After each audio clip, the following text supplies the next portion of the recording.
I believe there are 4 aspects of Kamen America that make it resonate with readers and make people want to continue to support her story, and why it's one of the most successful and growing indie comics currently. You see, one of the most important steps in being taken seriously in the indie comics community is to have a successful crowdfunding campaign, either on Kickstarter or Indiegogo. The world of indie comics is growing, and one of the fastest growing IPs is Kamen America by Tim Lim and Mark Pellegrini. Having spent the last couple years working on several books and putting them out through crowdfunding platforms like Indiegogo, the duo brought their newest character, Kamen America, over to Kickstarter, where 1,000 backers decided that they wanted to be part of Charlotte Vander's journey. With 4 books out now, and Kamen America 4 hitting over $100,000 in the first 3 days in their latest campaign, the numbers continually grow with each and every new book that comes out, along with their growing webtoon fanbase of 2,000 subs in 1 month. One has to ask, is Kamen America going to be a $1 million IP at some point? Maybe, or maybe not. Who knows what these 2 hobbyists are going to be able to do, but like I said at the beginning, I believe there are 4 aspects of Kamen America that make it resonate with readers and make people want to continue to support her story, and I've brought on artist and co-creator Tim Lim to discuss this with me. And like always, I'll be drawing a page from my upcoming manga, The Girl with the Mega Fist, which comes out in 2022, and I'm so excited for you to read it. Okay, let's do this. I think one of them is one, your guys' quality and accessibility to the book. Like you have a good quality book. It's really nicely packaged and it's accessible, and like you can get it on any platform, digital, physical, but it's also priced really well. And it's not scary to a new reader. Like you can take a chance on your book. Take a chance on Kamen America. Yeah, it's cheap. It's $10 for a hardcover. $5 to $7 for shipping. I say that just because if you're listening to this in the future times, USPS rates are going up way beyond anything that we can control.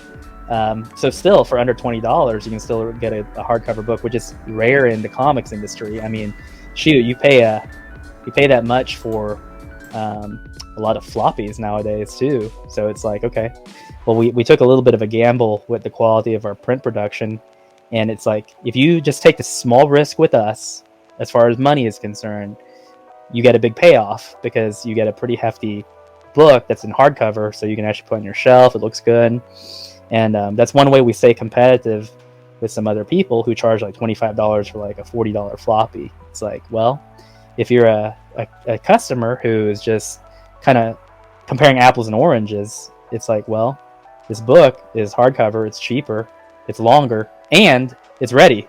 Like, I don't have to wait, a year, 2 years for it to come out. I know just based on what they say on their campaign page that it's here and ready to go. I think as well with Kamen America,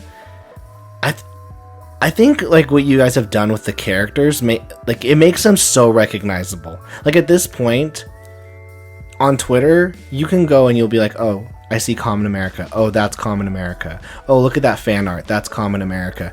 I even saw people posting on the My Hero Academia spoilers, and they're like, oh, you mean Kamen America? Because they're introducing the American superhero. Yeah. Sergeant Stripes. Yeah, and if you look in the comment section, some of people, oh, you mean Kamen America? And it's people I don't follow and whatnot. Yeah. And it's so cool to see that people recognize Kamen America and the entire Kamen Corps and know, yeah, this is what this series is. Yeah, it's flattering. I had some people message me and they're like, hey, are you going to sue this guy? He stole your character. And I'm like, nah, I'm pretty sure he came up with that on his own. I mean, like, I like to give people the benefit of the doubt. That's flattering to like think that, but it's what you just said. It's people who they recognize our character first and foremost, and then when they see something that looks derivative of it, that's their knee-jerk reaction. Now, the thing is that, I mean, Kamen America, if you look at her overall aesthetic, it's influenced by a lot of female superheroes who are blonde and patriotic, like American Dream, for example. She borrows a lot of her Kamen America borrows a lot of her aesthetic from like Tiffany from Rival Schools, who I think is canonically an American in that universe too. So it's like, nah, as far as like what we did, as far as the aesthetic is concerned, it's nothing new. I just did some creative rearranging to make this costume, and people seem to like it, which is good. But like what you were saying, it's humbling when people see that and they're like, oh, well, this copied off of Common America. I'm like, I don't want to go that far, because that's litigious. But if it's true, I still wouldn't be mad. Like, I think I would just be flattered. And for Stars and Stripes, the only thing I can see that's kind of similar, aside from the fact that they're both blonde, is that they both have like a domino mask. But then again, a lot of female superheroes have had it, so that's a very tenuous connection. But it is pretty neat to see people in the comment section say, hey, you mean Common America? I'll get to my final point, and something I think readers really like about Common America, and it's I think what I really like about Common America, and what I think you and Mark have done really well with the character, is you've given the character of Common America legit growth. She is a completely different person from Volume 1 than she is in Volume 3, and I'm sure what she'll be in Volume 4. And every volume you guys put out, you kind of showcase kind of like a weakness of her and how she has to overcome it. And I feel like, and because of that, you as the reader, you actively root for Common America, and that's actually something that is you don't see a lot of in Western comics anymore, is you rooting for the character. Well, one thing that Mark and I conscientiously do, and I've told this to several creators, I've told it to you, but it's not a problem for you because you don't do this. I tell them to not, there's certain things in terms of marketing their character or thinking about their character to just avoid. And sometimes I get the pushback where it's like, well, everyone else does it, so I'm going to do it too. You and I have talked about the whole X meets Y thing. Another one is like, well, if you like the girl with the mega fist, you're sure to like Common America. It's like, don't do that. Like, don't compare it to anything else, because your character should be so unique that it just stands out on its own. There's nothing to compare it to, even if that's not true, even if, there is something that you could compare it to. And one thing that Mark and I conscientiously thought about when coming up with the character was there's 3 adjectives we're going to avoid. Well, actually, it's 2 adjectives: strong, independent, and then if you want to add on a third word, woman. Why? Because everyone describes their character that way in Western comics. Tell us about Wonder Woman. What do you like about writing her? She's a strong, independent woman. Catwoman, what do you like about her? She's a strong, independent woman. It's like, okay, once you notice that trend, it all becomes boring, because there's nothing to, there's nothing that makes them unique. And one thing that we wanted to do with all of our characters was we wanted to make sure that we knew what their strengths and their weaknesses were, because they're human beings. They have to exist in our heads as they're real people, and they have to grow like real people too. Carly, in our world, she's I think she's just 21, so she's very, very young. She has a lot of growth potential, like a lot of room to grow. And what you were saying is true. By Volume 5, she's very different than she was from Volume 1. She doesn't make a lot of the same mistakes. Some of the pettiness that she had is no longer there, because she'll have gone over it.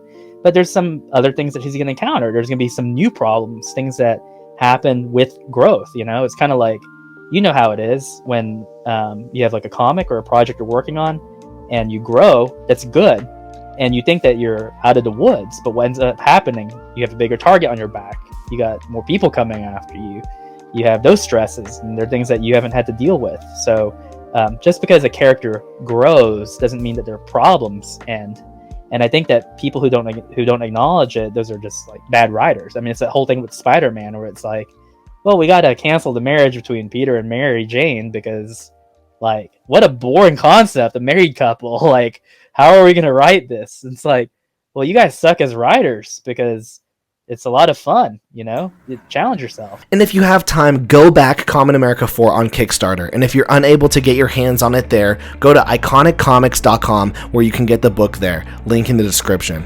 So it's about the girl next door. It's about this girl named Carly Vanders, and all she wanted to do was be a fashionista. She wanted to sew clothes and do that for her life. And what happened was, during a USO tour, she was struck by cosmic debris, and she gets these superpowers, and she can wield electricity, and she has to fight giant monsters. But there's a subtext to it where sometimes the villains aren't the ones that you can just punch and kick and just blow up. Sometimes they're unscrupulous agents who are trying to tell you to do one thing when your heart is telling you to do something else. So there's actually the appeal of our story is essentially that there's the action side, which people tend to like. They like the giant monster battles and things like that. But we also have the side that tells kind of the morals and the virtues that we think are important for a lot of for most of the superhero genre. And I think a big one, a lesson that we learned personally, is how do you deal as an adult with threats that are not physical in nature? They're things that you have to contend with as an adult and as a person who's maturing. So we're very happy to see the response that we've gotten from the very young to people who are more of our age. People seem to be really resonating with a lot of the stories that we've been telling across these 3 volumes, 4 if you include the crossover book.